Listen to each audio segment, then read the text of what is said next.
Size pânzim react. Și pânzim react. Ce na party deu?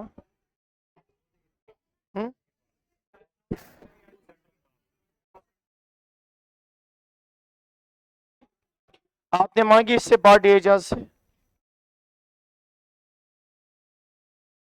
इसको AIR5 है।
Pen कहाँ है? सोल्यूशन आपको मिले कल, फिर सीखा कुछ उससे?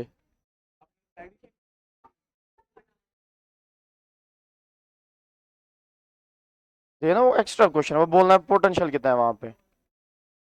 हाँ ना, 2-3 क्वेश्चन वहां पे एक्स्ट्रा। कुछ को सर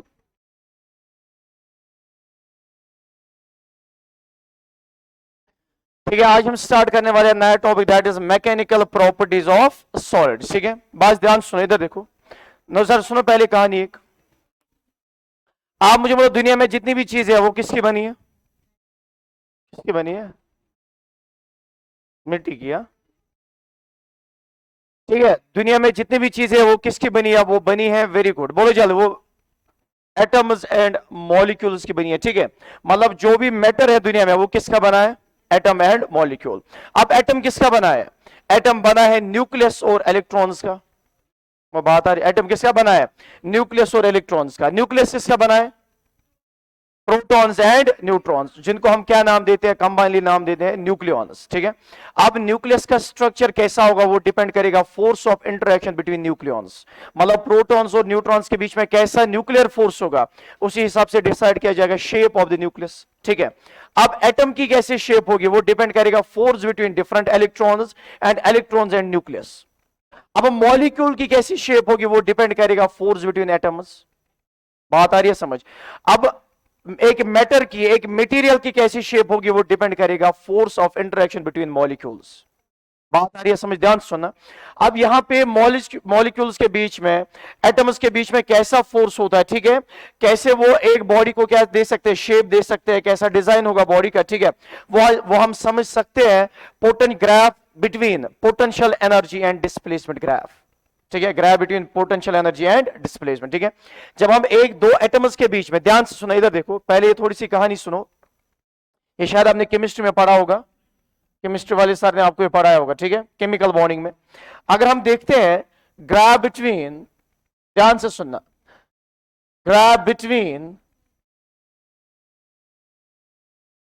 किसके बीच में? Potential energy and displacement.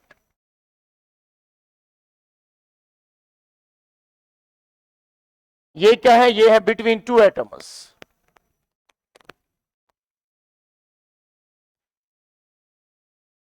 Between आप एटम्स लिख सकते हो आप, दो एटम्स के बीच में हमने कौन सा ग्राफ ड्रा किया? Between potential energy and displacement. ध्यान सुनो, ये देखा गया, ये जो ग्राफ यहां पे बनता है इन दो के बीच में कुछ ऐसा बन जाता है। आप मुझे बोलना केमिस्ट्री में पढ़ा है कि नहीं?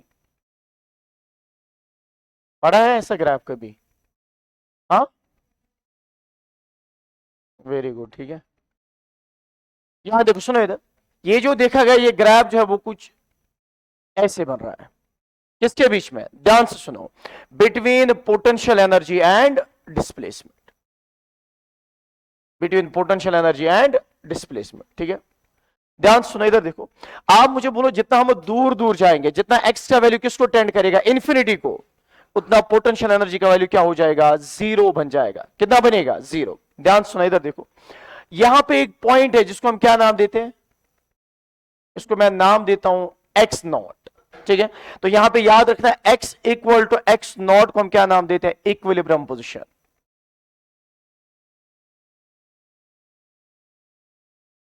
क्या नाम देते हैं, इक्विलिब्रियम पोजीशन। लड़कियों क्या नाम देते हैं, इक्विलिब्रियम पोजीशन। ध्यान सुनो इधर देखो, सुनो इधर, अब यहां पे और एक पॉइंट है जहां पे पोटेंशियल एनर्जी का वैल्यू क्या है, मिनिमम, सॉरी यहां पे नहीं, यहां पे, ठीक है, सॉरी गलती हो गई, यहां पे x equal to x naught, ठीक है। आप मुझे एक बात बोलो, ये जो x equal to x naught, इसको हम क्या बोलते हैं, इक्विलिब्रियम। मतलब यहां पे होती है मिनिमम, जरा आप मुझे बोलो मिनिमम पोटेंशियल एनर्जी कहां पे है ना, एक्स इक्वल एक्स नॉट। तो एट इक्विलिब्रियम, दो इक्विलिब्रियम होते हैं, स्टेबल एंड अनस्टेबल। तो स्टेबल पे क्या होती है, मिनिमम पोटेंशियल एनर्जी, तो कहां पे है, इस वाले पॉइंट पे, ठीक है। ध्यान से सुनना, अगर मैं यहां पे लेता हूं x greater than x not, x क्या लेता हूं, ग्रेटर देन एक्स नॉट। अब ये एक्स क्या है, एक्स है डिस्प्लेसमेंट बिटवीन टू एटम्स, मतलब उनके बीच में अगर आप एक बॉडी को क्या करोगे, एलोंगेट करोगे, डिस्टेंस बिटवीन टू एटम्स क्या होगी, बढ़ जाएगी, घट जाएगी, बढ़ जाएगी। अगर आप एक मटेरियल को कंप्रेस करोगे, डिस्टेंस बिटवीन टू एटम्स क्या होगी, कम हो जाएगी। ध्यान से सुनना, at x equal to greater than x naught, इधर देखो लेना क्या होगा, यहां पे आप मुझे बोलो x greater than x not, इसका स्लोप पॉजिटिव है कि नेगेटिव है, x greater than x not, या इस साइड से स्लोप पॉजिटिव है कि नेगेटिव है। तो यहां पे आप याद रखोगे D you divide by D x, मतलब स्लोप वो क्या है यहां पे, दैट इज पॉजिटिव है कि वो। लड़कियों ये समझ आ रहा है कैसे पॉजिटिव है। और टेंजेंट ड्रा करो ना, देखो इधर, जब भी आप किसी भी कर्व पे, जब भी एंगल क्या आता है, ऐसे लेस देन 90 डिग्री, अगर थीटा का वैल्यू होगा लेस देन 90 डिग्री, उस लाइन के लिए, उस कर्व के लिए स्लोप क्या होता है, पॉजिटिव होता है। यहां देखो, किसी भी पॉइंट पे आप टेंजेंट ड्रा करो, जरा देखो आप, ये जो एंगल बनाते हैं ना हॉरिजॉन्टल के साथ, that is less then 90। Nusrat आपको बात आ रही है समझ, ठीक है। तो यहां पे स्लोप क्या है, पॉजिटिव। ध्यान से सुनना, आप मुझे बोलो फोर्स किसके बराबर होता है ना, minus D you by D x, होता है कि नहीं होता है। तो x greater than x not, ध्यान से देखो क्या होगा, अब स्लोप क्या है, पॉजिटिव नेगेटिव, पॉजिटिव, तो ये आएगा ना नेगेटिव इंटू पॉजिटिव, तो वो आएगा ना नेगेटिव। इसका मतलब ये है जब हम एक बॉडी को क्या करते हैं, एलोंगेट करते हैं, तो यहां पे एक्स का वैल्यू बढ़ जाता है, तो फोर्स का वैल्यू क्या होता है, नेगेटिव। तो मैंने क्या कहा था, नेगेटिव फोर्स का मतलब क्या होता है, अट्रैक्शन। मतलब ये इस बॉडी को, जो दो एटम्स हैं उनको इधर नहीं जाने देगा, ये उनको क्या बोलेगा, नहीं नहीं आप पास आ जाओ, क्योंकि फोर्स यहां पे क्या है, वो ध्यान से देखो, फोर्स किस डायरेक्शन में, नेगेटिव। मतलब आप इसको इधर ले जाना चाहते हो, तो फोर्स इसको कहां लाना चाहता है, इधर। तो आपने ग्राफ से भी देखा, ठीक है। उसके बाद ध्यान सुना, यहां पे अगर मैं यहां पे लेता हूं x less than x not, ये समझ आता, पहले आपको यही नहीं पता, लेस देन ग्रेटर देन, ठीक है। अगर एक्स का वैल्यू क्या होगा, लेस देन एक्स नॉट, ये कौन सा पॉइंट है, ये ना ये वाला साइड, और है कि नहीं है, इधर से मुझे आप बोल सकते हो फजीला, इस साइड स्लोप पॉजिटिव है कि नेगेटिव है ना, नेगेटिव। यहां पे किसी भी, आप इंशा नजर रखो, टेंजेंट ड्रा करो, देखो इधर, ये जो टेंजेंट है कितना एंगल बनाता है, ग्रेटर देन 90। तो इस साइड, लेफ्ट साइड, ये जो स्लोप है वो क्या है, लेस देन 90, ठीक है। तो आप मुझे बोलो, सॉरी एंगल लेस देन 90, आप मुझे बोल सकते हो यहां पे जो स्लोप आएगा, that is D you by D x, slope of potential energy displacement graph, that will be negative. तो फोर्स किसके बराबर होता है, लड़के इधर देखो, minus D you by D x, यहां कितना बराबर, माइनस इंटू माइनस नेगेटिव, सीना पॉजिटिव। पॉजिटिव फोर्स मतलब रिपल्शन, मतलब जब हम एक बॉडी को कंप्रेस करना चाहते हैं, वहां पे क्या होता है, वहां पे रिपल्सिव फोर्स बढ़ जाते हैं, तो वो फोर्स क्या चाहता है, ये एटम ज्यादा नजदीक ना आए, ये क्या जाए, दूर दूर जाए, ठीक है। उसके बाद अगर हम देखेंगे x equal to x not पे, at x equal to x not, बोलो एजाज स्लोप कितना है, एक्स इक्वल एक्स नॉट पे, यहां पे इस कर्व पे, यहां पे कितना स्लोप है, जीरो स्लोप है, ठीक है। तो यहां पे आप देखोगे D you divide by D x, वो किसके बराबर है, 0। तो इसका मतलब जब ये 0 तो फोर्स भी क्या होगा, 0 होगा। तो इसको हम क्या बोलते हैं, बोलो जल्दी, स्टेबल इक्विलिब्रियम पोजीशन, ठीक है। या इक्विलिब्रियम पोजीशन आप लिख सकते हो, आप इक्विलिब्रियम, इक्विलिब्रियम बोलो जल्दी, ना बकारो क्यों सुना है, इक्विलिब्रियम पोजीशन क्या बोलते हैं, इक्विलिब्रियम पोजीशन। बात आ रही है समझ, ठीक है। तो ये ग्राफ देखा गया बिटवीन, पढ़ा है केमिस्ट्री में ये ग्राफ, हाँ पढ़ा है, तो कैसे जवाब देवा दिल इमने यूनिस कथी करा जमीन के दलिल, हाँ मुंह में दही है। सैफुल्लाह किसने कहा करा खरीश तो सैफुल्लाह जनाजा पर्सनली। तो यहां पे x का वैल्यू जब क्या होगा x नॉट, तो उस पॉइंट पे मतलब वो इक्विलिब्रियम पोजीशन है, उससे आप जब आप डिस्टेंस बढ़ाओगे तो अट्रैक्टिव फोर्स घटाओगे तो रिपल्सिव फोर्स, ठीक है। तो इसको हम क्या नाम देते हैं, इसको हम नाम देते हैं रिपल्सिव फोर्स।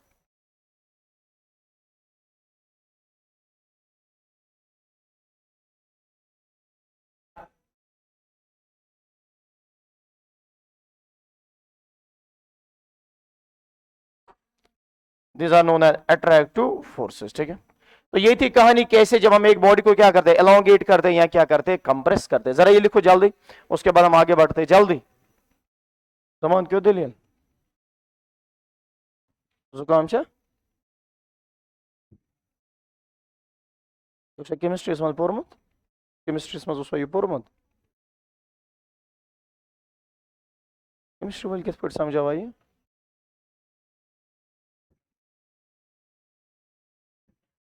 तुम कित पे समझावा अट्रैक्टिव फोर्स शायद।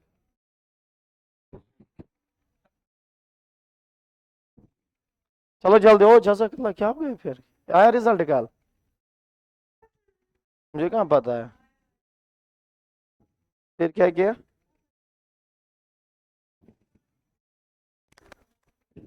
क्या किया,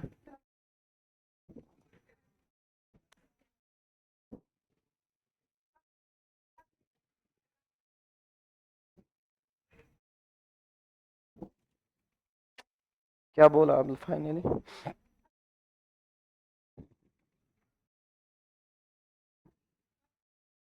अच्छा किया।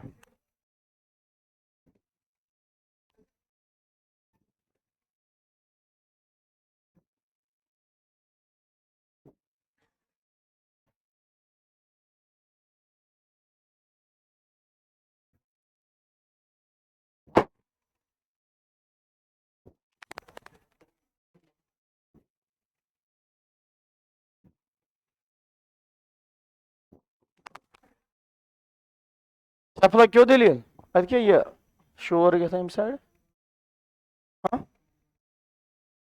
कमन सामा के लिए रात ये सोच में रात सोल्यूशन क्वेश्चन अवर दो सोचते तो साहब पोर वारिया यथ लगन 2-3 लेक्चर यथ दिमो एक्स्ट्रा क्लास आज दी दी सो कोर डिसाइड तो ठीक कद ये क्यों नाम मौली साहब। अब जरा आप एजाज इसका फोर्स वर्सेस डिस्प्लेसमेंट ग्राफ बनाओ जल्दी, force versus displacement graph.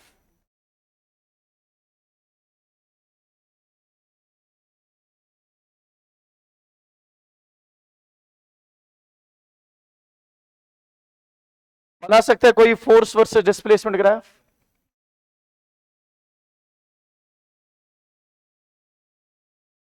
No sir बोलो कैसे बनाओगे फोर्स वर्सेस डिस्प्लेसमेंट ग्राफ,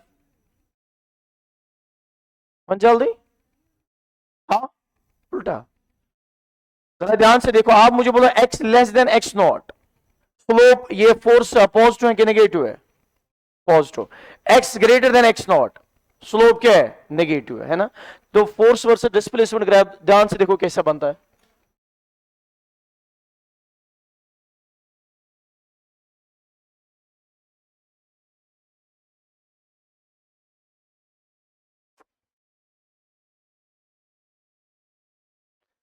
ठीक है कुछ ऐसा बन जाता है, ठीक है ये नहीं पूछा जाएगा, ऐसे आप बनाओ। सर आप मुझे बोलो लड़कियों, यहां पे ये जो पॉइंट जहां पे कट कर रहा है ये कौन सा पॉइंट होगा उस ग्राफ के अकॉर्डिंग, उस ग्राफ के अकॉर्डिंग ये कौन सा पॉइंट होगा, ये कौन सा पॉइंट होगा Nusrat? Very good, x not, क्योंकि एक्स नॉट पे फोर्स का वैल्यू किसके बराबर होता है, और कितना होता है, वो इक्विलिब्रियम होता है, तो वहां पे कितना होता है, जीरो। देखो इधर x less than x not, इस साइड फोर्स है ना पॉजिटिव, तो वही है पहले क्वाड्रेंट में। उसके बाद फोर्स नेगेटिव और इन्फिनिटी पे, एक्स टेंड्स टू इन्फिनिटी, तो फोर्स का वैल्यू क्या बन जाएगा, जीरो। और क्योंकि कोई इंटरेक्शन ही नहीं रहेगी, तो जब इंटरेक्शन ही नहीं है तो कोई भी फोर्स नहीं होगा। ठीक है, बात आ रही है समझ?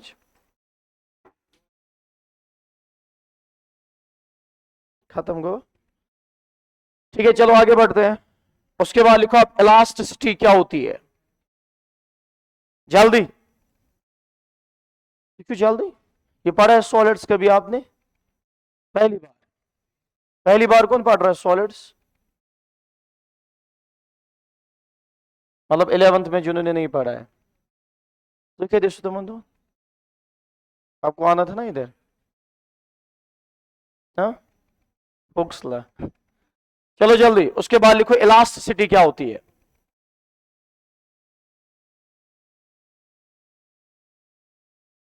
इलास्टिसिटी, ये लिखा सबने, जल्दी लिखो elasticity.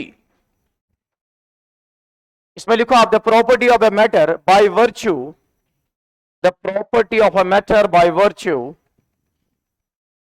of which a body tends to regain its original shape and size after the deforming force are removed is called elasticity। ये लिखे हैं इधर, जल्दी, ये कभी कभार आता है एग्जाम में definition. The property of the matter by which a body tends to regain its original shape and size after deforming force are removed। ठीक है, स्टील ज्यादा इलास्टिक है क्या रबर ज्यादा इलास्टिक है, कैसे, कहां से आपने सुना, तो ये कौन दे आत्मचाई मैकेनिकल प्रॉपर्टीज,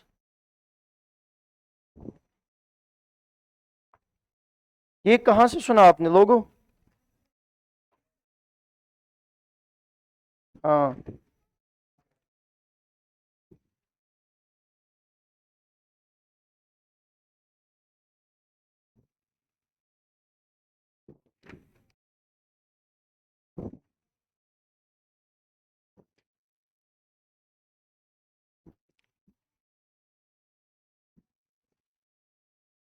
ये कुछ इसमें भी लास्ट ईयर कुछ चीजें डिलीट हो गई थी,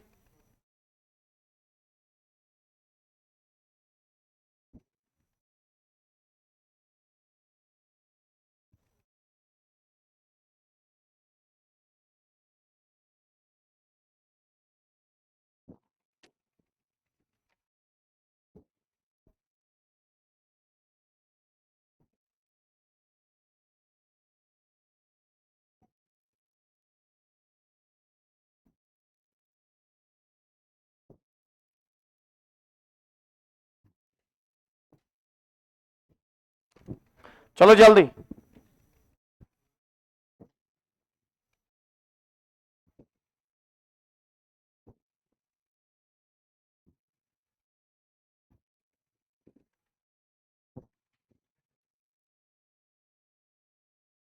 लिखा आपने ये,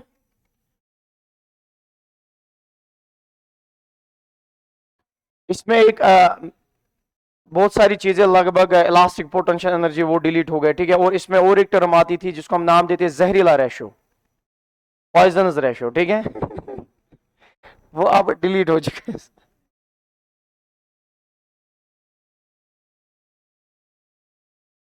उसके बाद जरा लिखो, ये नहीं आएगा, अच्छा लिखो आप, ये कुछ टर्म्स है, रिजिड बॉडी क्या होती है, इस पर टाइम ये जाया है करना। ठीक है, लिखो अच्छा रिजिड बॉडी क्या होती है,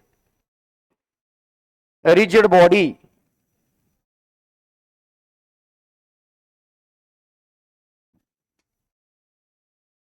रिजिड बॉडी,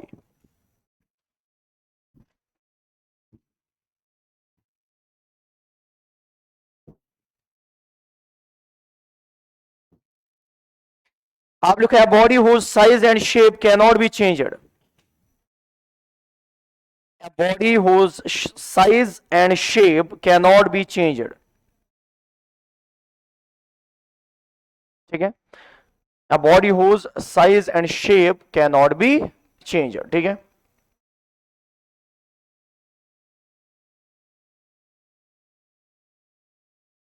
ठीक है। A body in which the, क्या लिखा आपने, A body whose size and shape cannot be changed, बस इतना इतना काफी है, ठीक है। उसके बाद नेक्स्ट टर्म इसमें लिखो, इस पे टाइम मत जाया करो, ठीक है। उसके बाद होती है, ठीक है, पहले कुछ टर्म्स है, इलास्टिक बॉडी। इलास्टिक बॉडी क्या होती है, वो वाली body it completely regains it's original shape, ठीक है। इसमें लिखो आप इलास्टिक बॉडी, किसको हम नाम देते हैं। ये कुछ टर्म्स है, उसके बाद हम आगे बढ़ेंगे इसमें क्या एक्चुअली पढ़ना है।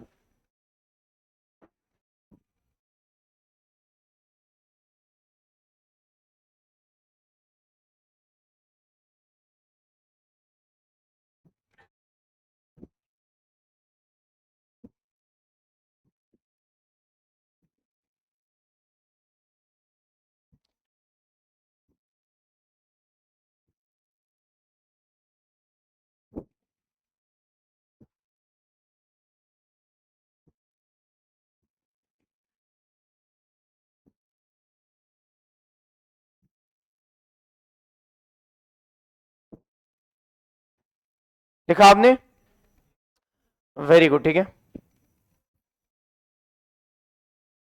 उसके बाद है partially elastic body, partially elastic body body उसके बाद होती है लास्ट प्लास्टिक बॉडी, जैसे जिससे आप बने हो, ठीक है। नेक्स्ट लिखो आप पार्शियली इलास्टिक बॉडी, ये लिखा आपने। उसके बाद नेक्स्ट लिखो आप partially elastic body, it does not completely regain its original shape, partially elastic body.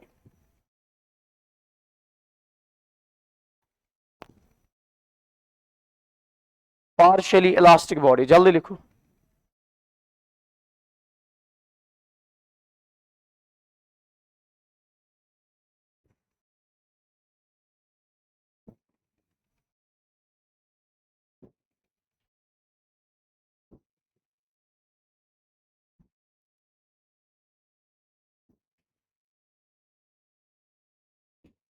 लिखा आपने partially elastic body, it does not completely regain its original shape. अब इसमें जो वर्क डन होता है, work done is in deformation is equal to partially dissipated plus partially stored as potential energy, ठीक है। हाँ ये लिखो आप, ये आएगा एग्जाम में।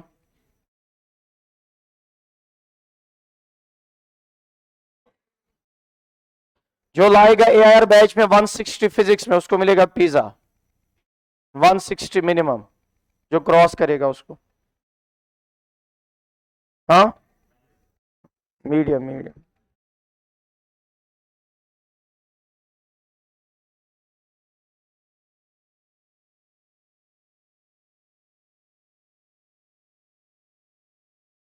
ठीक है। उसके बाद लिखो आप प्लास्टिक बॉडीज, नेक्स्ट है प्लास्टिक बॉडी।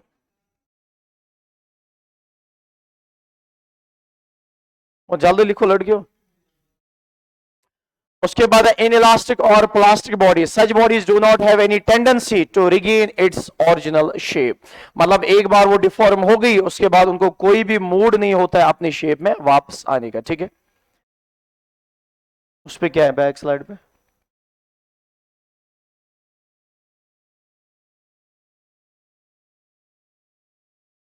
उसके बाद है वही इन इलास्टिक और plastic body, such bodies do not have tendency to regain its original shape. इसमें ऐसे क्वेश्चन आते हैं, ठीक है, ध्यान रखना इनका। Work done in deformation is equal to completely dissipated during deformation, क्योंकि वहां पे वापस बॉडी आती ही नहीं है। असर्शन रीजन 2-3 क्वेश्चन है उसमें, ठीक है।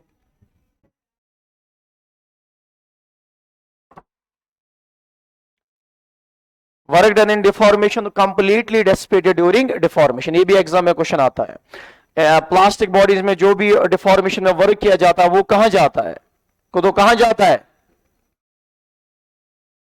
वो डिसिपेट होता है, ठीक है। क्योंकि अगर वहां पे स्टोर होता तो वो चीज वहां पे क्या आती, वापस आती, अपनी पोजीशन वापस आती, ठीक है। जैसे आप किसी स्प्रिंग को कंप्रेस करते हो, छोड़ दो, वापस आ जाती है, ठीक है, बात आ रही है समझ। लेकिन यहां पे बॉडी वापस ही नहीं आ रही, इसका मतलब क्या है, इसका मतलब वही है जो आप समझ रहे हो, ठीक है, वेरी गुड। उसके बाद जिसमें आप क्वेश्चन आएगा that is stress and strain, तो हेडिंग लिखो आप स्ट्रेस क्या होता है, जो आपके दिमाग में इस वक्त है। कोई मुझे बोल सकता है सेफुलर स्ट्रेस और प्रेशर में क्या फर्क है, स्ट्रेस भी होता है force per unit area, pressure भी होता है फोर्स पर यूनिट एरिया। अब इनको अलग अलग क्यों नाम दिया गया है? बोलो जल्दी, बोलो जल्दी, लड़कियों बोल सकते हैं कोई?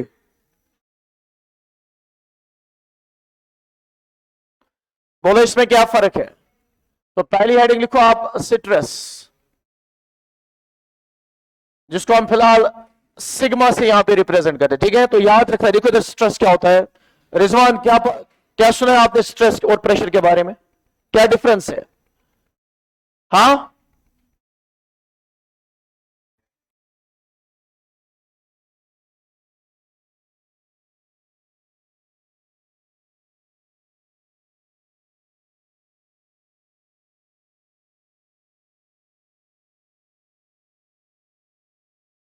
देखो इधर स्ट्रेस क्या होता है, ये होता है restoring force per unit area. Pressure होता है बराबर normal force per unit area, और ये क्या होता है, ये होता है restoring force per unit area.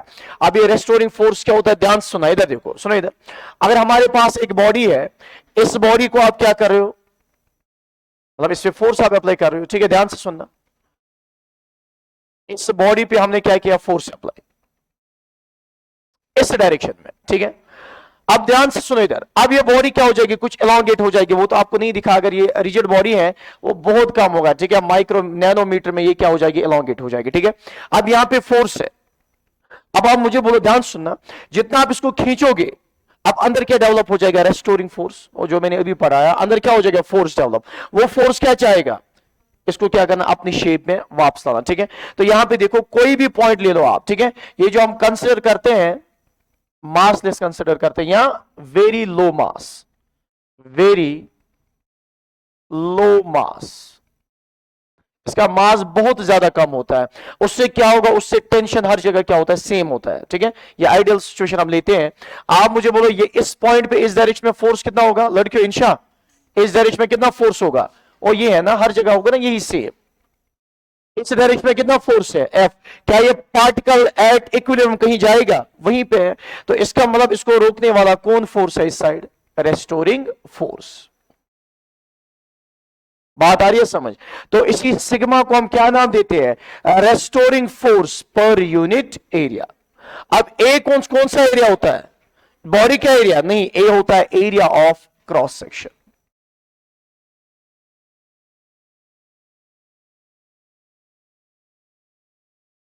क्या होता है, एरिया ऑफ क्रॉस सेक्शन, ठीक है? इसको आप ऐसे भी समझ सकते हो, सुनो इधर। अब आप मुझे बोलो, इधर देखो लड़कियों, और सुनो इधर, हमने इस फोर्स को उठाया यहां से, ये बॉडी आएगी ना अपनी शेप में वापस, क्योंकि देखो जब आप इस फोर्स को उठाओगे, अब यहां पे इस डायरेक्शन में कौन से फोर्स लग रहे हैं, रेस्टोरिंग फोर्स।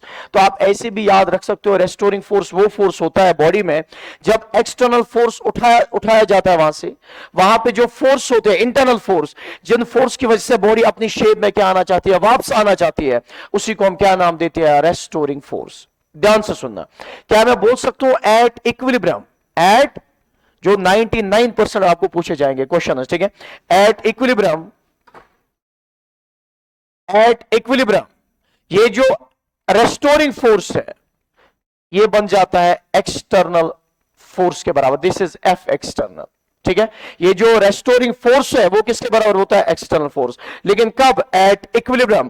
तो आप मुझे बोलो, क्या मैं सिग्मा को लिख सकता हूं F external divide by area of cross section, ठीक है? ये चीज ध्यान में रखना, ठीक है? उसके बाद यहां पे देखो, अभी आपको समझ आएगा ये रेस्टोरिंग फोर्स एक्चुअली होता क्या है, ठीक है? हर केस में ये एक्सटर्नल फोर्स के बराबर नहीं आएगा, ठीक है? ध्यान से सुनना, इधर देखो, अब ये बॉडी है यहां पे, ठीक है? ध्यान, इंशा नजर रखो आप, ये बॉडी है कि हमारे पास इधर, ये रेस्ट में है, ये बॉडी किस में है, ये मासलेस बॉडी है, ठीक है?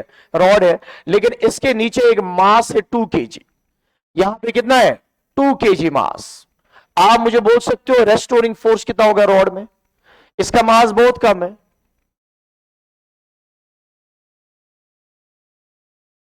बोलो जल्दी, स्मॉल मास, बोलो जल्दी इंशा। और क्या होगा, एट यहां पे देखो डाउनवर्ड डायरेक्शन में कितना फोर्स लगेगा, mg, तो y के बराबर mg, सीना बराबर 20 न्यूटन। तो आप मुझे बोलो एट इक्विलिब्रियम, तो 20 नीचे लग रहा है तो ऊपर कितना लगना चाहिए? 20, तभी तो रेस्ट में रहेगी। तो आप मुझे बोलो यहां पे एट इक्विलिब्रियम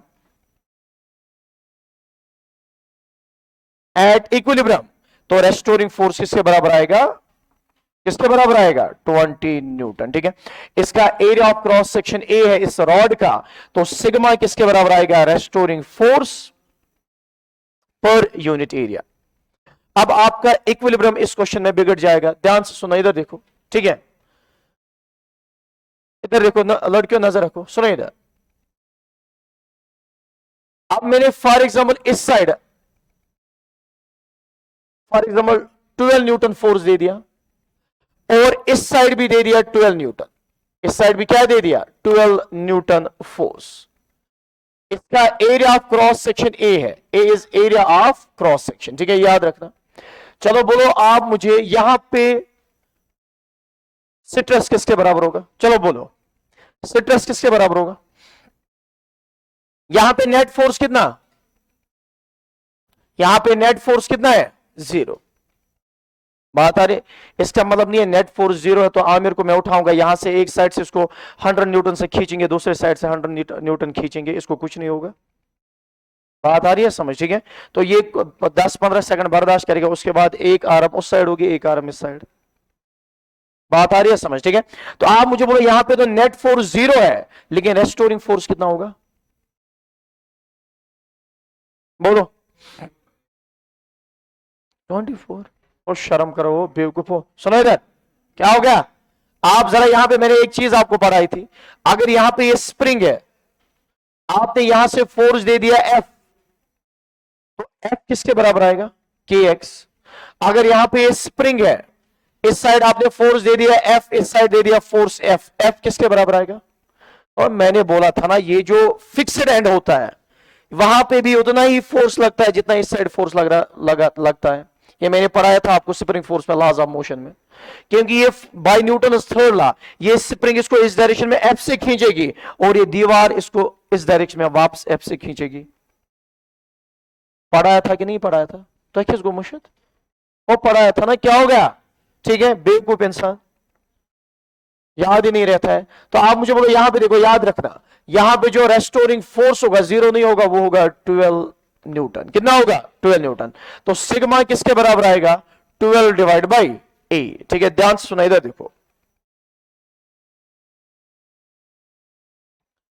इधर देखो, सुनो इधर।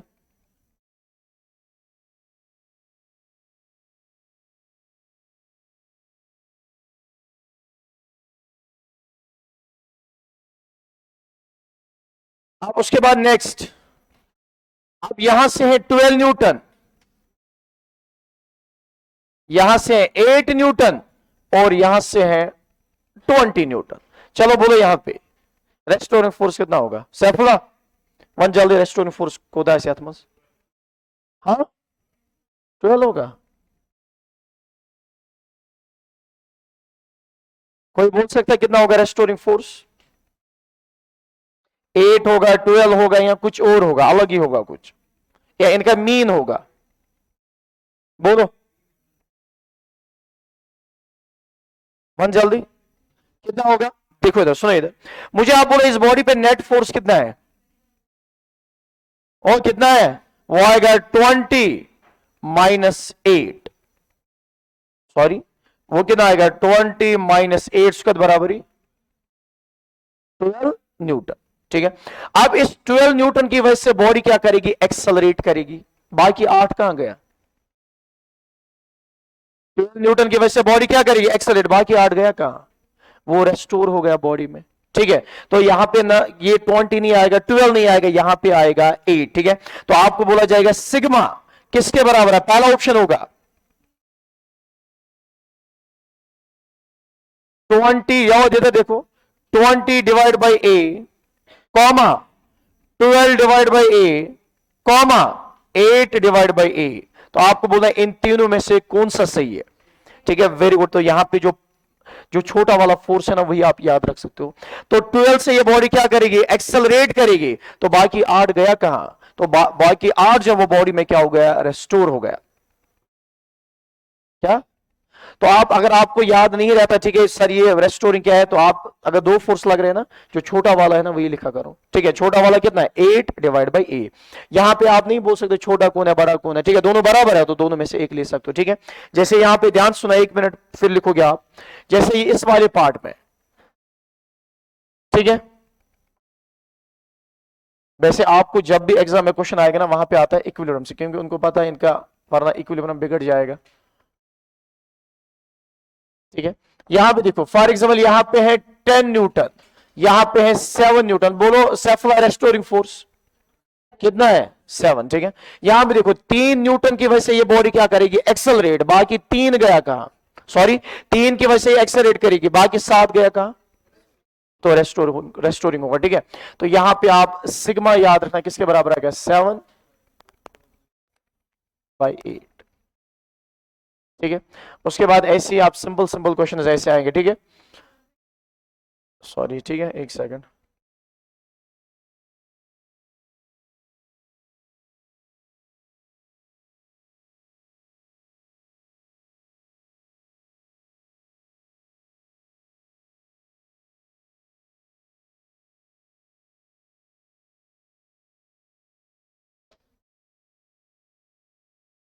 छोटा वाला फोर्स लिया करना, ठीक है।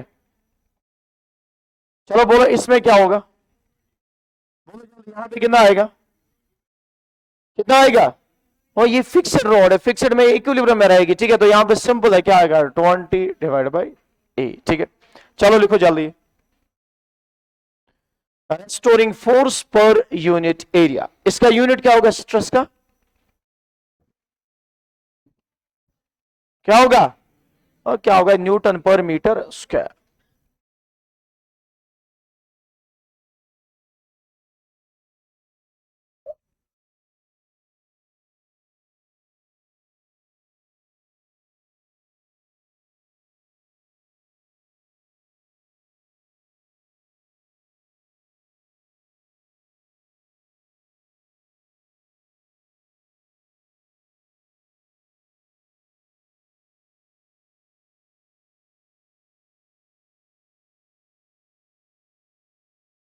क्या हो गया फजीला, क्यों गिर रहे हो, हाँ।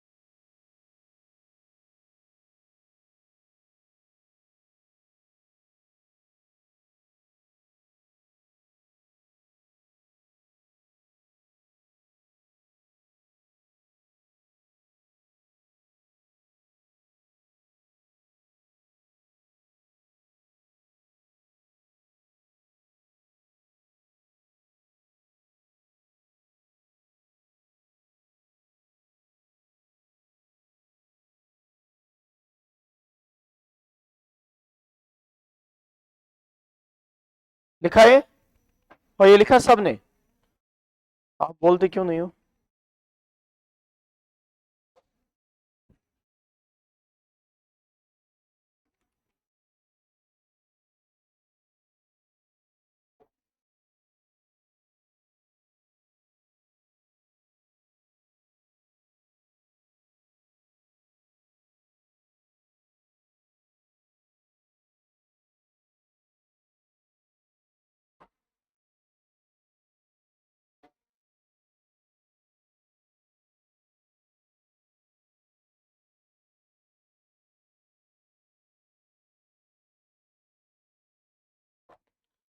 लिखा आपने, बस ध्यान ध्यान से देखो इधर, सुनो इधर।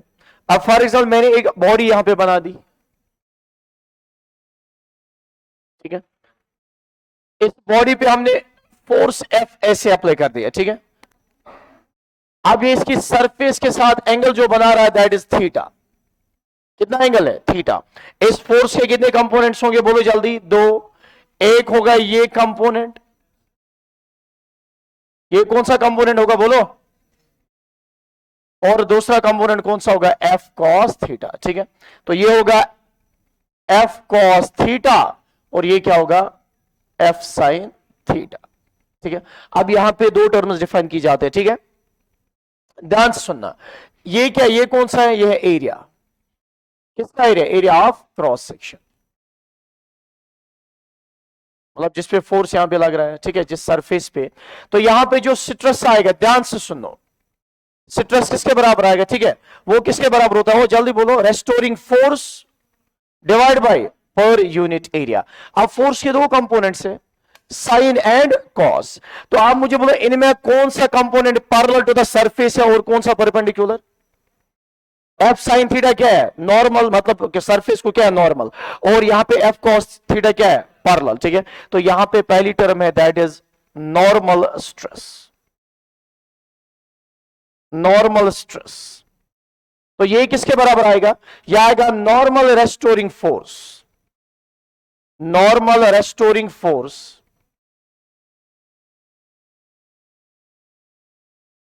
तो नॉर्मल स्ट्रेस, तो यह आएगा बराबर नॉर्मल रेस्टोरिंग फोर्स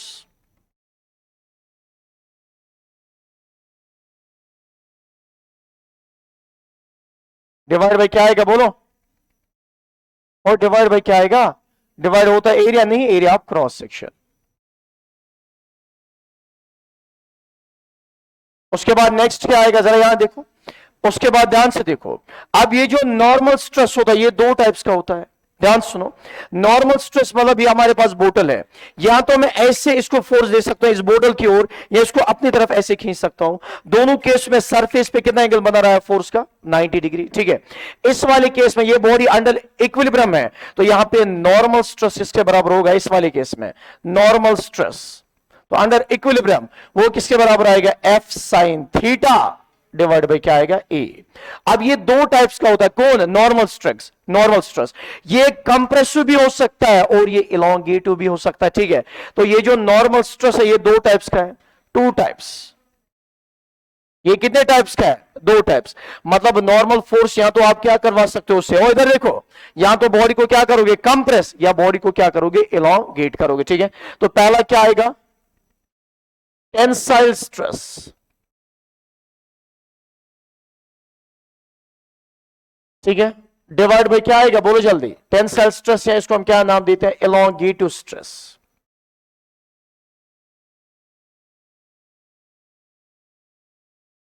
ठीक है।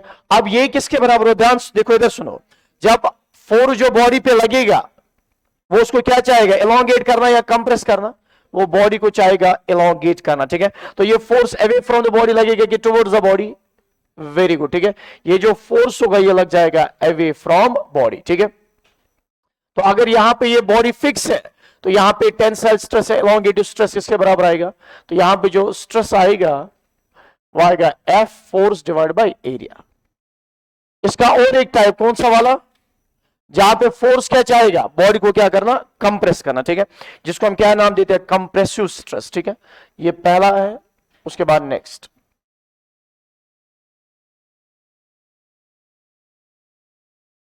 कंप्रेसिव स्ट्रेस, ठीक है। उसके बाद देखो कंप्रेसिव स्ट्रेस क्या है, ये फोर्स क्या चाहेगा, बॉडी की लेंथ बढ़ाना कि घटाना।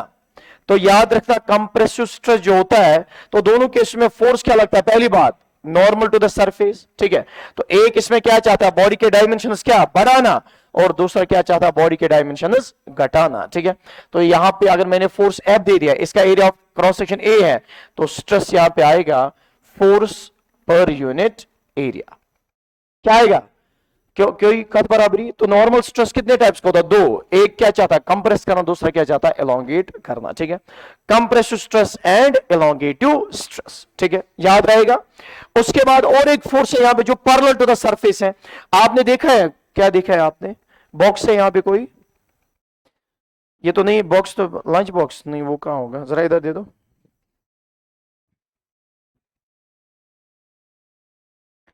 इधर देखो, ध्यान से देखो, ये हमारे पास क्या लंच बॉक्स, आपको तो नहीं दिखेगा। अगर यहां पे इस लंच बॉक्स को मैं ऐसे फोर्स देता हूं, आपने देखा वो डिब्बा होता है जो थोड़ा सा फ्लेक्सिबल होता है, जब आप इसको ऐसे फोर्स देते हो ना tangentially to the surface, parallel to the surface, ऊपर वाली सरफेस थोड़ी स्लाइड होती है लेकिन बेस वहीं पे रह जाती है, फॉर एग्जाम्पल आपके फुट कहां पे है, जमीन पे, किसी ने आपके हेड पे ऐसे फोर्स दे दिया, आपकी बॉडी तो थोड़ी सी इधर जाएगी लेकिन फुट है ना वहीं पे। बात आ रही है समझ, बॉडी जो है अपनी जगह रहती है, ठीक है। लेकिन यहां पे देखो ये जो सरफेस है, ऊपर वाली सरफेस जहां पे क्या लग रहा है, parallel to the surface force है, वो तो ये तो आपको नहीं दिखेगा, माइक्रोस्कोपिक लेवल पे दिखेगा। वो बॉडी क्या चाहेगी, थोड़ी सी वो क्या हो जाती है, स्लाइड यहां पे हो जाती है, ठीक है। उस फोर्स स्ट्रेस को हम क्या नाम देते हैं, शेयर स्ट्रेस। शेयर स्ट्रेस मतलब, शेयर स्ट्रेस मतलब क्या होता है, कब आता है शेयर स्ट्रेस, जब फोर्स क्या होता है, पैरेलल टू द सरफेस, ठीक है। तो यहां पे आप लिखोगे नेक्स्ट शेयर स्ट्रेस, नेक्स्ट है शेयर स्ट्रेस,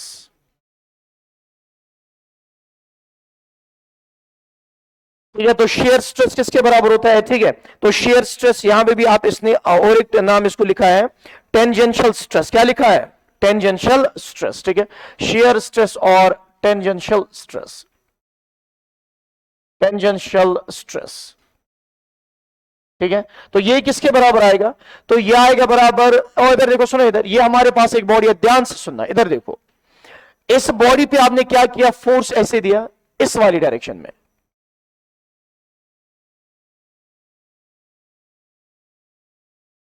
तो जब आप इस बॉडी पे ऐसे फोर्स दे रहे हो, इस सरफेस एरिया किसके बराबर है, जो भी एरिया आप क्रॉस सेक्शन है ऊपर वाला, वो किसके बराबर है, ए, ठीक है। अब देखो क्या होगा, यहां पे ध्यान से देख रहा है, इधर सुनो,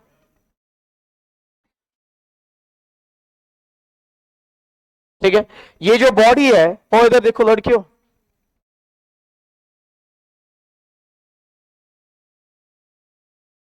इस बॉडी की बेस तो वही रहेगी, लेकिन देखो क्या होगा यहां पे, ध्यान से सुनना,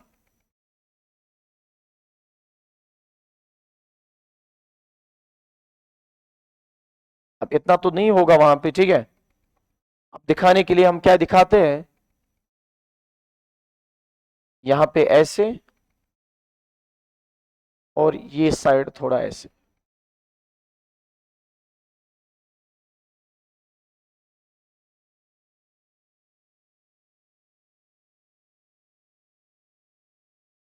ध्यान से देखो, बेस है ना अपनी जगह, और बेस कहां पे है, अपनी जगह, लेकिन ऊपर वाली सरफेस क्या होगी, थोड़ी सी स्लाइड, ठीक है। अब यहां पे ध्यान से सुनो, इधर देखो सुनो, इधर यहां पे देखो, और अभी आप देखो, ये आपको हल्का मत ले लो इसको, अभी आप देखो कितने बेहतरीन क्वेश्चन इस पे आते हैं आपको। देखो इधर क्या बोला जाएगा, ये क्यूब है, और इधर देखो बोला जाएगा ये आपको डिस्टेंस दी होगी शेयर स्ट्रेस में, आपको बोला जाएगा find the volume of the cube, ठीक है। फिर आपको क्या बोला जाएगा, इस क्यूब का वॉल्यूम किसके बराबर, ठीक है। इसलिए इन चीजों को हल्का मत ले लो, ठीक है।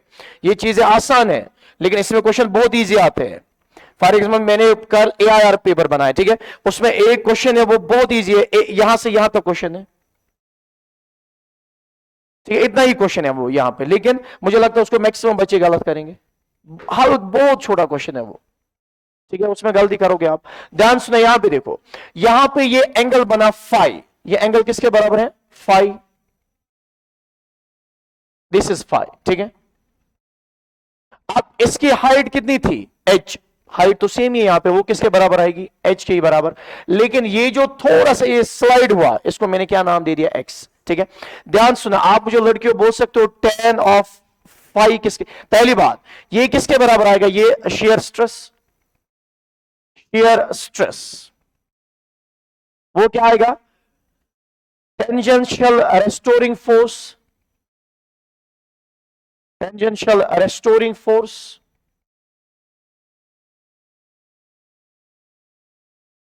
टेंजेंशियल रेस्टोरिंग फोर्स, ठीक है, और डिवाइड बाय क्या आएगा, area of cross section.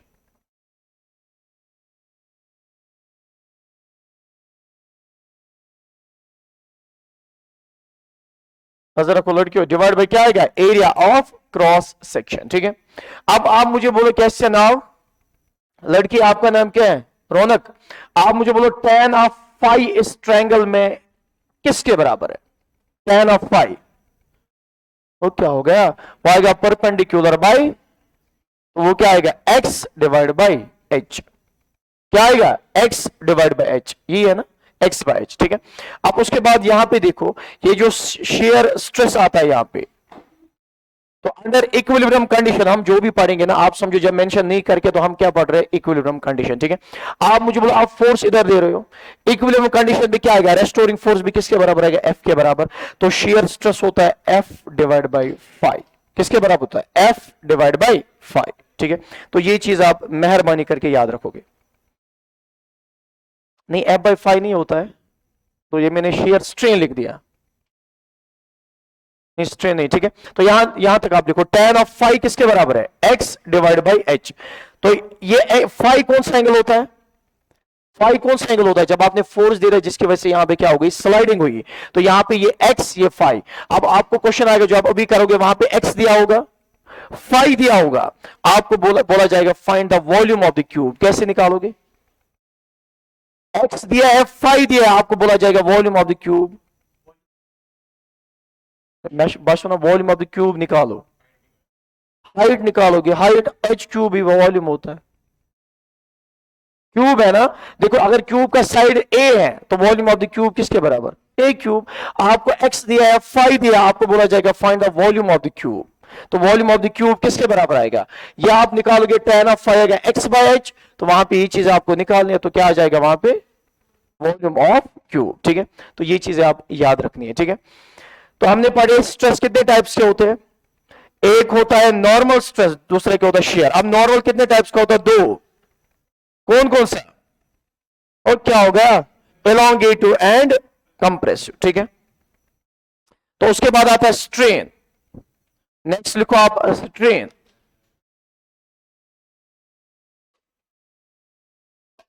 Next लिखो आप स्ट्रेन, STRAIN। ठीक है, तो स्ट्रेन जो होता है ये होता है बराबर चेंज इन डायमेंशंस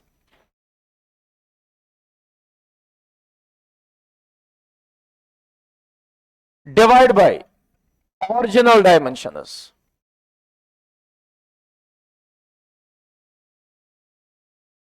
क्या होता है? Change in dimensions divide by original dimensions. समझ आओ। अब स्ट्रेन जो होता है, देखो ये दो चार टाइप्स का होता है। पहला type longitudinal strain.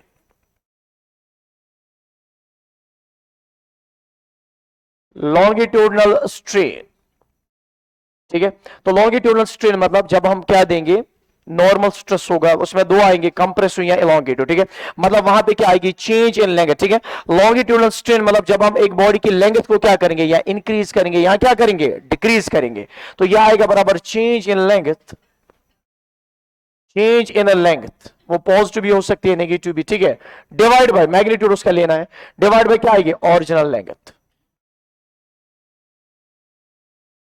Original length. ठीक है, इसके डायमेंशन क्या आएंगे? स्ट्रेन के, स्ट्रेन के डायमेंशन क्या आएंगे? यूनिटलेस। ठीक है, उसके बाद ध्यान सुनो, उसके बाद होता है एरियल स्ट्रेन। एरियल स्ट्रेन किसके बराबर आएगा? Change in area. तो सीधे मैं लिखता हूं यहां पे डेल्टा ए बाई ए। तो ये किसके बराबर आएगा? Delta L by L. ठीक है, उसके बाद है वॉल्यूमेट्रिक स्ट्रेन।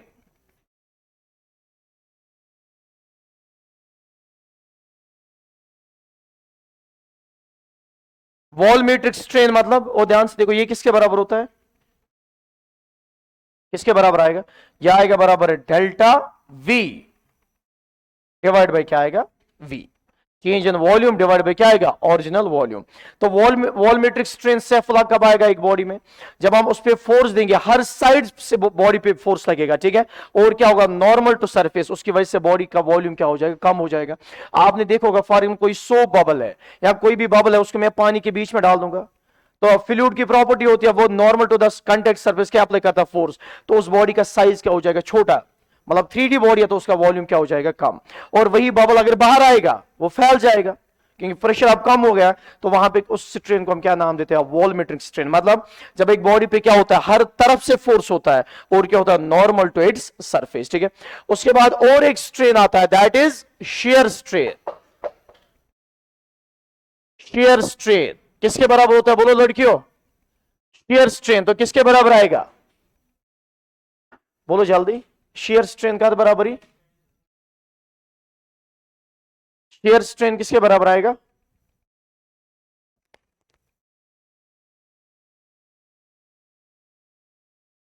शेयर स्ट्रेन तो आप देखो ये किसके बराबर है, एक्स डिवाइड बाय एच है शायद, शेयर स्ट्रेन। हाँ, एक्स बाय एच है ये, अच्छा एक्स बाय एल, एल नहीं हमने एच लिया जो भी है, ठीक है। तो ये किसके बराबर होता है, अच्छा एल ही ले लो, एक्स बाय एच हाइट है, एल लेंगे तो एक ही बात है। तो वो किसके बराबर होता है, एक्स बाय एल। अब एक्स बाय एल किसके बराबर होता है, tan ऑफ फाइव, ठीक है। चलो जल्दी इसको हम क्या ना, हाँ सही है, डेल्टा एक्स बाय एल या डेल्टा एक्स बाय एच, ठीक है।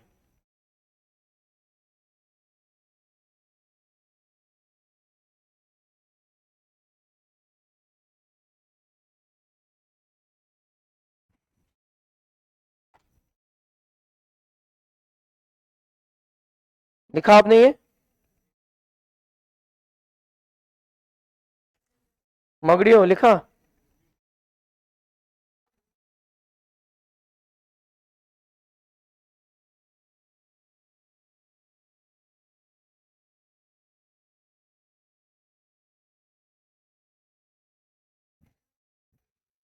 उसमें क्या है बैक स्लाइड में,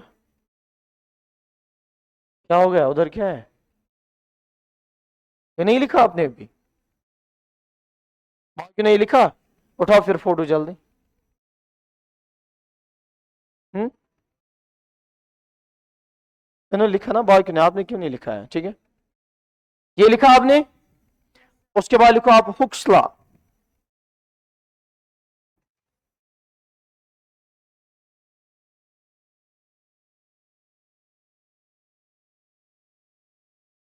हुक्स लॉ लिखो आप, देखो इधर हुक्स लॉ हमारे पास क्या है, ठीक है, ध्यान से सुनना। हुक्स लॉ, तो हुक्स लॉ में यहां पे आप लिखोगे,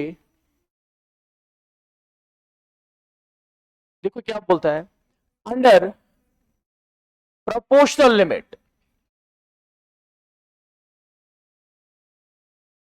अंडर प्रोपोर्शनल लिमिट, ये जो होता है stress is directly proportional to strain.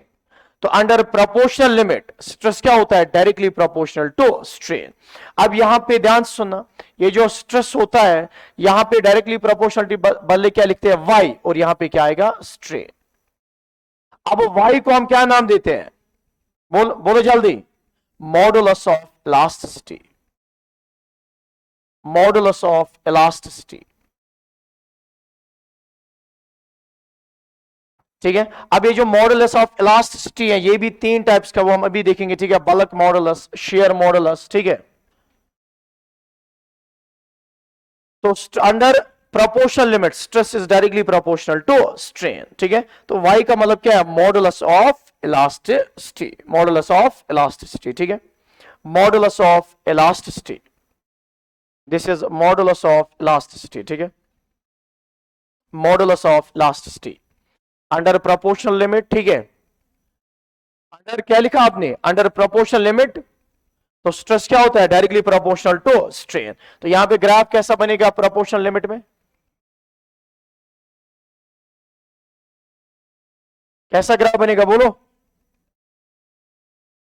Proportional limit में ग्राफ कैसा बनेगा, प्रार्थना कर जो दामा शुद्ध है, ठीक है। तो यहां पे जो ग्राफ बनेगा ये है स्ट्रेस, और ये क्या है, स्ट्रेन।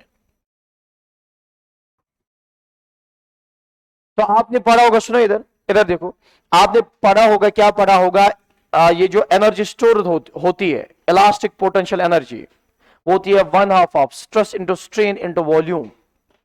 ये energy stored per unit volume होता है 1/2 ऑफ स्ट्रेस इंटू स्ट्रेन। जरा क्वेश्चन ना सेफला, इसका एरिया बोलो किसके बराबर आएगा,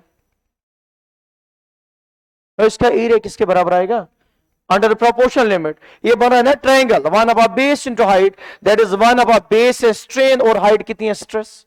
तो इसका मतलब एरिया अंडर प्रोपोर्शनल लिमिट वो किसके बराबर होता है, वो होता है energy stored per unit volume. वो बात आ रही है समझ, ठीक है ना, बकारो। अगर ये एंगल यहां पे ध्यान से सुना, अगर ये एंगल थीटा है तो आप, मैं बोल सकता हूं tan ऑफ थीटा किसके बराबर आएगा, स्ट्रेस डिवाइड बाय स्ट्रेन, लेकिन वो किसके बराबर होता है, वाई के बराबर होता है। तो bulk modulus under proportional limit किसके बराबर होता है? Citrus divide by strain. समझ आता है? ठीक है, तो आपको दिया जाएगा ग्राफ, ठीक है, दो बॉडीज के लिए बोला जाएगा इस बॉडी में किस बॉडी का मॉडुलस ऑफ इलास्टिसिटी ज्यादा है और किसका मॉडुलस ऑफ इलास्टिसिटी कम है।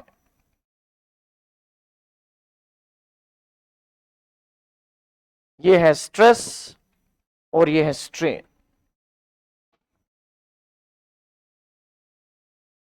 ठीक है, अब ये दिया है फॉर एग्जांपल θ1 और ये दिया है θ2। चलो बोलो किसका मॉडुलस ज्यादा है? ये है y2, ये है y1। बोलो जल्दी, y2 या y1? क्या क्या y? थीटा किसके साथ लेते हो? स्ट्रेस स्ट्रेन के साथ।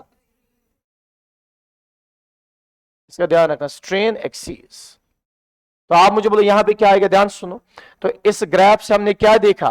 y2 is greater then y1। अब जितना y ज्यादा होगा उतनी एक बॉडी के पास इलास्टिसिटी ज्यादा होती है, मतलब वो ज्यादा इलास्टिक होती है, तो y is directly proportional to elasticity. That is y is inversely proportional to plasticity. ठीक है, जितना y ज्यादा उतना बॉडी इलास्टिक ज्यादा, जितना y क्या होगा ज्यादा उतनी बॉडी कम क्या होगी? प्लास्टिक। ठीक है, y is directly proportional to elasticity, inversely proportional to plasticity. तो अब आप बोलोगे इसी से हम देखते हैं, अगर हम स्टील की बात करेंगे, स्टील का y ज्यादा होता है एज कंपेयर टू रबर, इसलिए स्टील ज्यादा इलास्टिक है एज कंपेयर टू, क्या होता है? As compared to rubber. ठीक है, ये नहीं बोला रबर ज्यादा खींच जाता है। ठीक है, उस हिसाब से हम इलास्टिसिटी डिफाइन नहीं करते। ठीक है, तो under proportional limit stress is directly proportional to strain. तो आप मुझे बोलो यहां पे एरिया किसके बराबर आएगा? तो एरिया किसके बराबर आएगा? वो आएगा 1/2 ऑफ स्ट्रेस इंटू स्ट्रेन। तो एरिया अंडर दिख करो क्या देगा हमें? तो एरिया जो आ रहा है 1/2 स्ट्रेस इंटू स्ट्रेन। और इसको पता है ये 11th को भी इतना इजी आसान से नहीं पढ़ाते हैं। ठीक है, आप मुझे पता है आपकी हालत कैसी है, ये सबसे इजी, इसको 1 घंटे में निपटाते हैं इस चैप्टर को पूरा, ऐसे ही बोलते हैं। फिर आपको ऐसे बोलेंगे स्ट्रेस स्ट्रेन, देखो ये कुछ नहीं बोला जाता। ठीक है, क्योंकि ये सबसे इजी चैप्टर है और ये समझा जाता है, बच्चों ने पढ़ा है या खुद भी पढ़ सकते हैं। तो आप समझो आपको मैं 11th से नीचे भी ये ले जा रहा हूं, इतनी डिटेल में ये नहीं पढ़ाया जाता है। आपने पहली बार स्ट्रेस सुना है, कैसे लोग हो आप, फिर भी झूठ भी नहीं तो कम से कम झूठ बोल दे सर पढ़ा है लेकिन भूल गए, सीधे इनकार कर रहे हो। ठीक है, लिखा आपने? ये लिखा आपने? ध्यान से देखो, सुनो इधर, अगर हम ग्राफ की बात करेंगे, स्ट्रेस वर्सेस स्ट्रेन ग्राफ, एक बॉडी के लिए जब ग्राफ ड्रा किया जाता है कुछ ऐसा ग्राफ बन जाता है। देखो इधर देखो भूषण मयम, अच्छा करो बात है पहले। ठीक है, अब यहां पे देखो, ये है stress versus strain, this is stress और ये क्या है यहां पे साइड स्ट्रेन। आप मुझे बोलो स्ट्रेट लाइन लड़कियों कहां तक बन रही है? तो यहां पे देखो O टू A क्या बन रही है? Straight line. तो इसको हम नाम देते हैं from O to A stress is directly proportional to strain. अब ये जो पॉइंट ए होता है वहां तक क्या होता है? Proportional limit, proportional limit. तो इसका मतलब यहां पे देखो, और श्रेड O टू A क्या होगा इस बॉडी में? स्ट्रेस हटाओगे स्ट्रेन हट जाएगा, स्ट्रेस बढ़ाओगे स्ट्रेन बढ़ जाएगा। ठीक है, तो यहां पे हम लिख सकते हैं स्ट्रेस 0 और स्ट्रेन भी क्या होता है, या ऐसे लिखो आप, अगर स्ट्रेस बढ़ेगा तो स्ट्रेन भी क्या होगा उसी हिसाब से बढ़ेगा, अगर स्ट्रेस घटेगा तो स्ट्रेन भी क्या होगा उसी हिसाब से घट जाएगा। क्यों? क्योंकि यहां पे क्या है? Direct relation. कहां से कहां तक? From O to A। इसको हम क्या नाम देते हैं? इसको हम नाम देते हैं, A को हम क्या नाम देते हैं? Proportional limit. उसके बाद और 2 पॉइंट्स आते हैं A टू B। ठीक है, तो यहां पे फ्रॉम O कहां से कहां तक, और यहां देखो A टू B। जरा आप मुझे बोलो क्या A to B straight line बन रही है? नहीं बन रही है। ठीक है, तो याद रखना फ्रॉम O टू क्या, sorry A to B stress is not proportional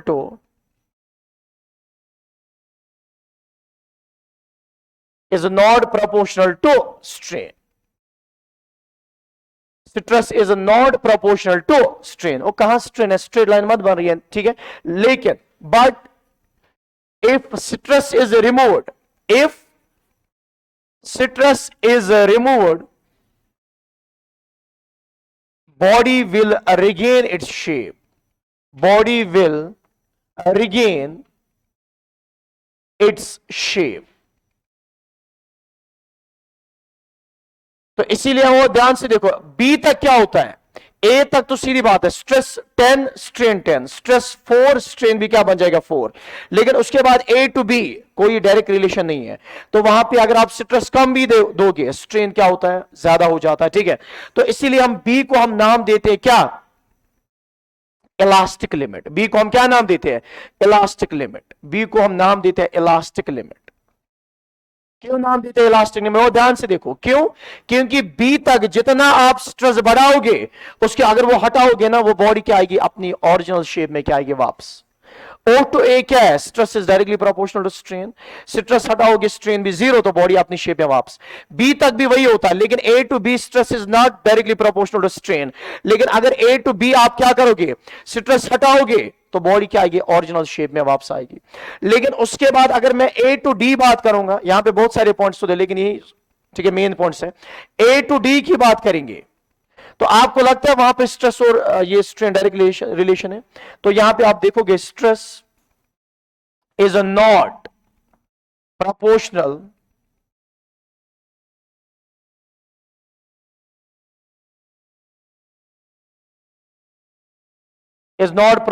to strain. If stress is removed, if stress is removed, क्या बॉडी अपनी शेप वापस रिगेन करेगी, नहीं, there will be permanent deformation, permanent deformation. यहां पे क्या होगी, परमानेंट डिफॉर्मेशन। आपने देखो होगा, स्प्रिंग आप ले लो, ठीक है, पेन का जो आप बचपन में आपने उसके साथ खेला होगा, आप उसको थोड़ा सा खींचो वापस आती है, कंप्रेस करो वापस खींच जाती है। लेकिन एक पॉइंट जब उसको ज्यादा खींचते हो, वो वापस जाती ही नहीं है। या आपने देखो बचपन में जब मम्मा रोटी बनाती होती है घर में, ठीक है, आज आप अभी भी दिमाग से बचे ही हो, फिर आप क्या होते, जो जिसकी रोटी बनती है, ठीक है, उसका उठाते हो और उसको ऐसे खींचते हो, खेलते हो एक अपने साथ, ठीक है। अगर आप उस आटे को थोड़ा सा खींचते हो, छोड़ दो, वो वापस आएगा। लेकिन एक टाइम ऐसा आता है जब आप उसको ज्यादा खींचते हो, और ज्यादा, वो जो बीच में थ्रेड बनता है वो बहुत थिन होता है, उसके बाद अपना फोर्स हटाओ, लेकिन वो और खींच जाता है और वो एक पॉइंट पे ब्रेक हो जाता है। मतलब उसके बाद अपने वेट की वजह से वो बॉडी क्या हो जाती है, ब्रेक आउट हो जाती है वहां पे, ठीक है। तो अगर मैं ए टू डी बात करूंगा, यहां पे प्रोपोर्शनलिटी कुछ नहीं है, और अगर आप स्ट्रेस उठाओगे तो वहां पे क्या होगी, परमानेंट डिफॉर्मेशन, ठीक है। उसके बाद यहां पे देखो, from D to E, from D to E, D to E, तो यहां पे क्या होगा, देखो इधर, डी टू ई, इफ, वहां पे तो रिलेशन और बी के बाद तो ए के बाद कोई डायरेक्ट रिलेशन है ही नहीं। If stress is removed, strain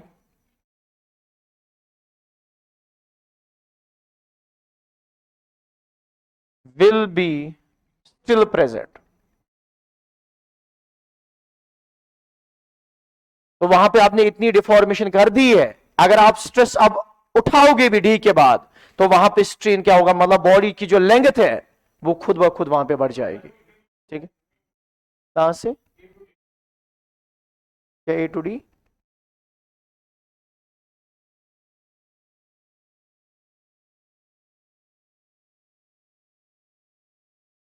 या डी टू सी,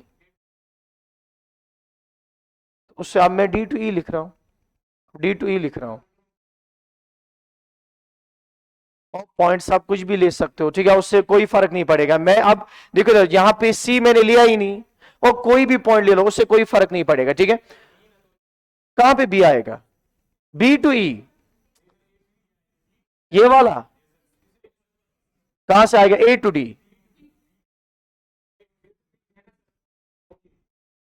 अच्छा यहाँ सॉरी सॉरी, हाँ गुड, ठीक है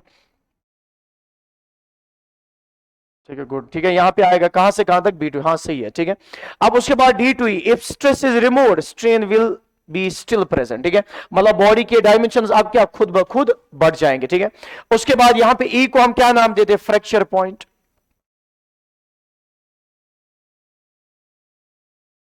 फ्रैक्चर पॉइंट मतलब उसके बाद अगर थोड़ा सा भी बॉडी में क्या होगी, लेंथ इंक्रीज होगी, तो बॉडी क्या हो जाएगी, वहां पे ब्रेक हो जाएगी, वहां पे क्या हो जाएगी, टूट जाएगी, ठीक है।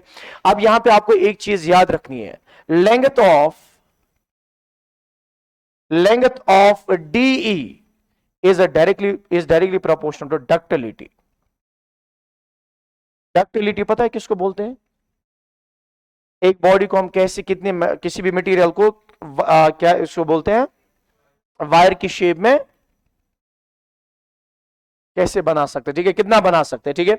यहां पे देखो, किसी चीज को आप बहुत ज्यादा स्ट्रेस कर सकते हो, सॉरी एलोंगेट कर सकते हो, किसी को कम।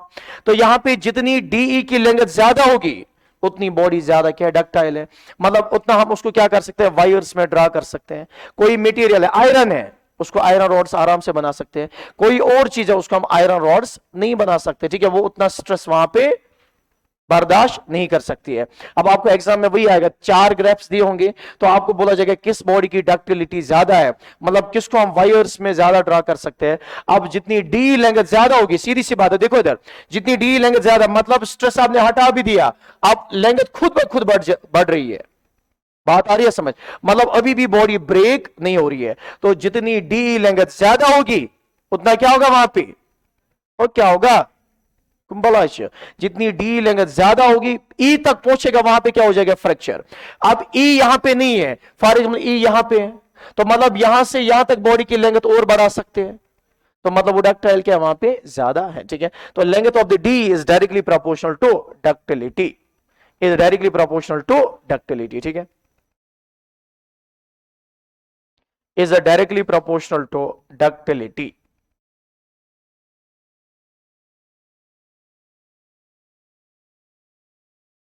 Is directly proportional to ductility, ठीक है। कल आपकी छुट्टी है कि आना है, किसने कहा? बस केमिस्ट्री फिजिक्स,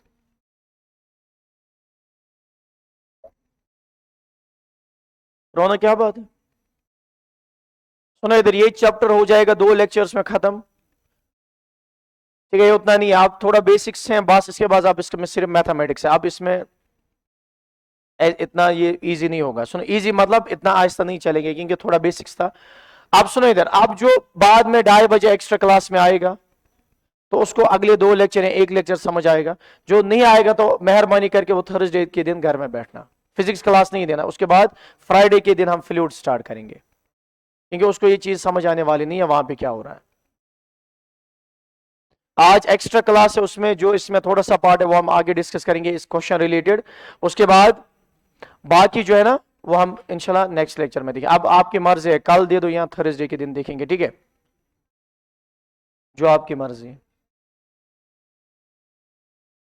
हाँ थर्सडे फ्राइडे इस, हाँ वहीं पे है। शौकत सर बोल रहे थे मैं लूंगा extra class Thursday Friday, chemical kinetics शायद। हाँ कुछ और मत पढ़ाना होगा।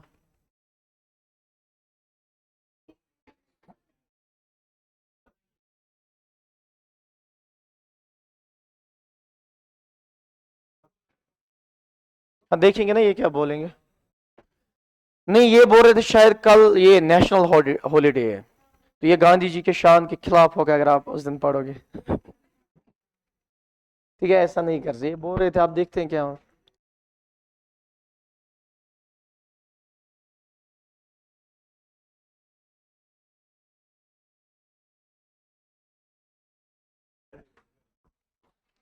जरा यहाँ पे देखो, इसका आंसर बोलो जल्दी, बोलो जल्दी आप इसका आंसर।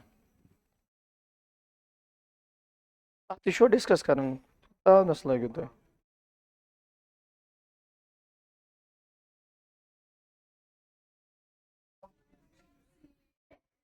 हाँ, तो वही तो आपको बोलना है कौन है, किसको टिक करोगे बोलो।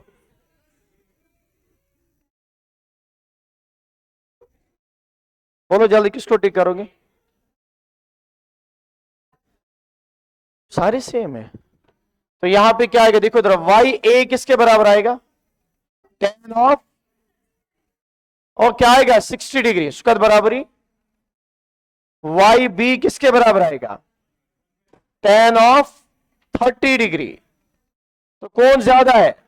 तो Y A is greater than Y B. ठीक है, अब क्या करना है, इनको चेंज करोगे? हाँ,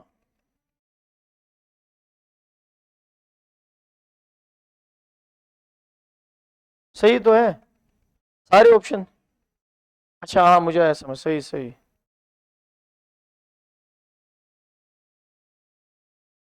नहीं, जरा कर दो ऐसे, इतना नहीं।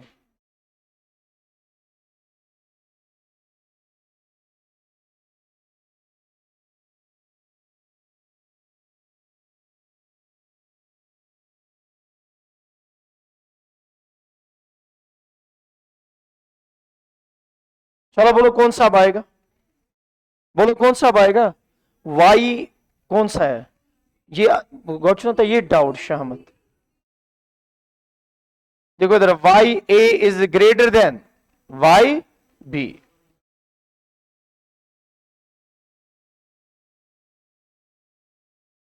अब आप बोलोगे सर ऐसा तो कोई ऑप्शन ही नहीं है यहाँ पे, जहां पे इसका चेहरा इस साइड है, लेफ्ट साइड। तो ये है ना, ये है ना चेहरा इसका इधर। बोलो कौन सा होगा? अक्सर बोलो, आपको इस चेहरे पे या इस चेहरे को याद रखना है। ये क्या होना चाहिए, होना चाहिए राइट साइड। बोलो कौन सा आएगा, ये वाला आएगा कि ये वाला? दूसरा कि तीसरा? क्यों? ओके, ये चेहरा कहाँ है? और जिसकी तरफ इसका चेहरा होता है ना, इसका मतलब क्या है, वो है ग्रेटर। ठीक है, तो वाई बी क्या आएगा, ग्रेटर देन वाई ए। ठीक है, या sorry, Y B is less than Y ए।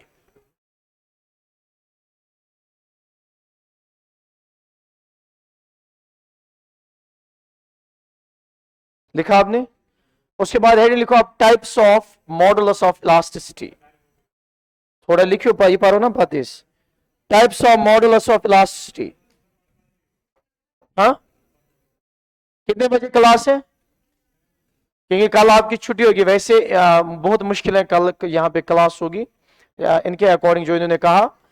तो इसलिए 2:30 बजे जो क्लास लगेगी उसमें सारे शिरकत करेंगे, कोई भी एक्सक्यूज नहीं चलेगा, फिर समझ ही नहीं आएगा, फिर क्या फायदा है चैप्टर पढ़ना। सुने, क्योंकि हम चाहते, सुने इधर, हमारा टारगेट जो है कम से कम 10 नवंबर 12 नवंबर तक हमारा होना चाहिए 11th पूरा कंप्लीट, क्योंकि 17 को आपको एग्जाम है। ये नहीं, इसलिए अगर आप दोगे ना ऐसे हफ्ते में 2 दिन 3 दिन एक्स्ट्रा क्लास, उससे बर्डन कम होगा। ये नहीं फिर मैं आपको एक हफ्ते बोलूंगा कंटिन्यू आ जाओ 3 3 4 4 घंटे क्लास, उससे बेहतर है ना यही हल्की फुल्की आधे 40 मिनट्स की हम एक्स्ट्रा क्लास देते हैं, 50 मिनट्स की, तो बेहतर वही है। ठीक है,